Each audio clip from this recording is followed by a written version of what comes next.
Snake, I've got something to tell you about Naomi Hunter. What about her? Is this conversation secure? Don't worry, the monitor's off. Okay. What's up? I was in the FBI too, you know. I didn't know that. What's your point?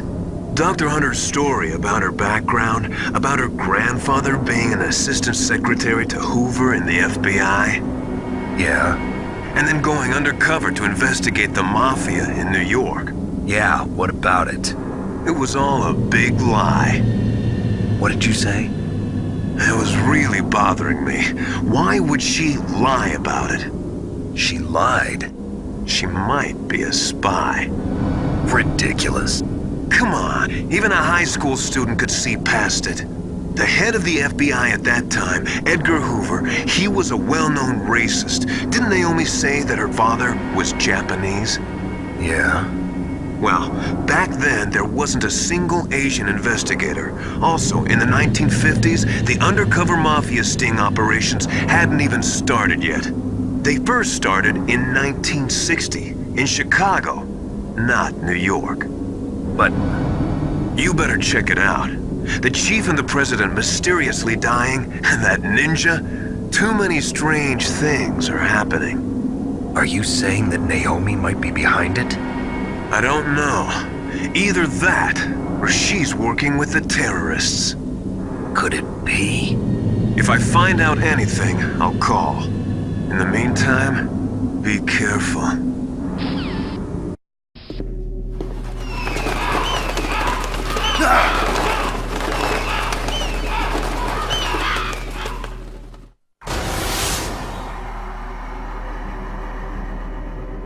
Welcome, Cossack.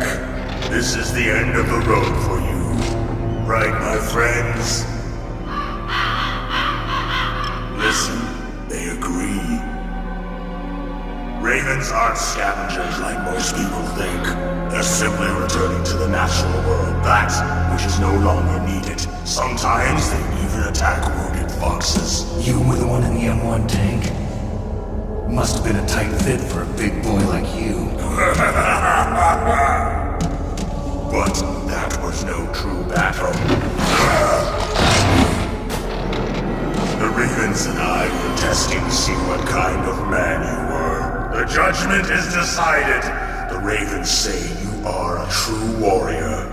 Am I hallucinating?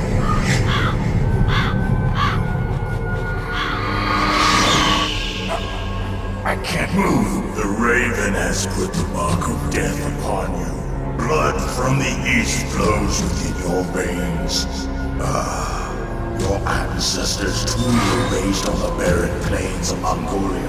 Inuit and Japanese are cousins to each other. We share many ancestors, you and I don't have any crows in my family tree. You jest, but indeed ravens and snakes are not the best of friends. Nevertheless, you will make a worthy adversary. You live in Alaska too. You know of the World Eskimo Indian Olympics? Yeah, I know it. Must be a real threat in the muck duck eating contest. Yes, you are right. But there is another event that I excel at. It is called the ear pull. It is an event where two opponents pull each other's ears while enduring the harsh cold. It tests spiritual as well as physical strength. You want to pull each other's ears? The form is different, but the spirit is the same. Rejoice, Snake! Ours will be a glorious battle. This isn't glorious, it's just plain killing. Violence isn't a sport. Well, we'll see if there is iron in your words. Vulcan Raven is half Native Alaskan American and half Inuit. He was raised as a shaman, and they say he has supernatural powers.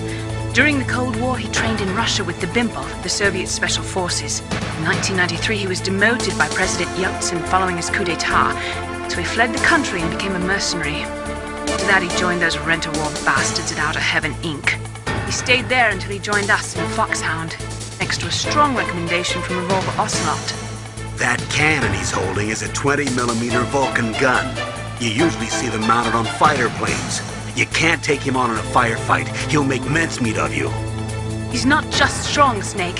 He's a graduate emeritus from Alaska University, so he's a quick thinker, too.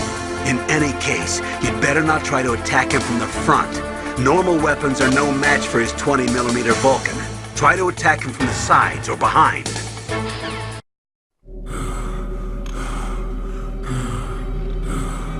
Just as the boss said, it is my existence which is no longer needed in this world.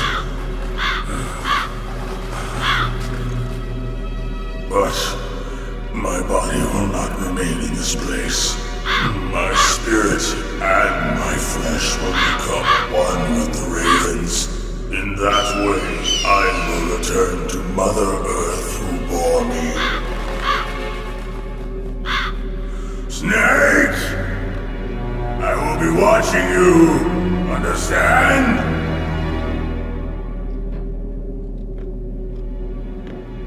Snake, take this security card. It will open that door. Why? You are a snake which was not created by nature. You and the boss. You are from another world. A world that I do not wish to know. Go and do battle with him. I will be watching from above. First, I'll give you a hint. The man who you saw die before your eyes. What is it?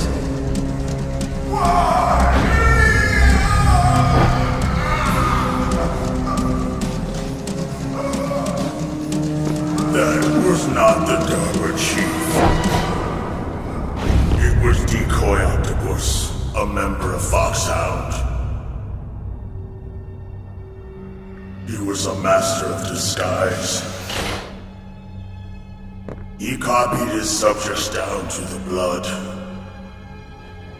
So he drained the Chief's blood and took it into himself.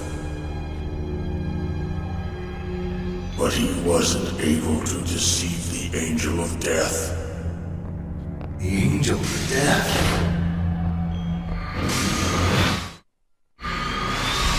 But why go to so much trouble? Why impersonate the Chief?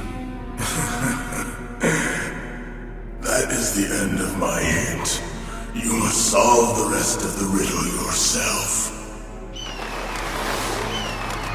Snake, in the natural world, there's no such thing as boundless slaughter.